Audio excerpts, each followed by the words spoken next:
اب آپ دیکھیے کہ بعض لفظ قرآن مجید میں ایسے بھی ہیں کہ جو ایک ایک لفظ جو ہے نا وہ ہزار دفعہ قرآن مجید میں ہے. ایک لفظ جو ہے وہ قرآن مجید میں 1000 دفعہ بھی استعمال ہوا ہے.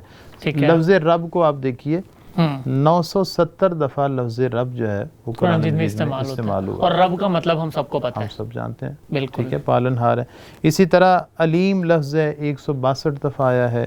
اسی طرح عزیز لفظ ہے تو 99 یعنی ایک کم 100 دفعہ آیا ہے. اسی طرح اور بھی آپ قرآن مجید کے لفظ دیکھیے. ایک لفظ آیا ہے, ٹھیک ہے, آیا, یہ 382 دفعہ قرآن مجید میں استعمال ہوا ہے. اسی طرح ارض زمین جس کا معنی ہے یہ الف سے ارض, ہاں ارض الف سے, تو یہ زمین کے معنی میں یہ قرآن مجید میں 461 دفعہ 461. یہ مطلب یہ 65% الفاظ وہ ہیں جو ہمارے اردو سے مماثلت رکھتے ہیں, اور ہم اگر اردو سمجھتے ہیں تو ہم ان الفاظ کو سمجھ سکتے ہیں, اور ہمیں اس پہ تھوڑا سا غور محنت کرنے کی ضرورت ہے.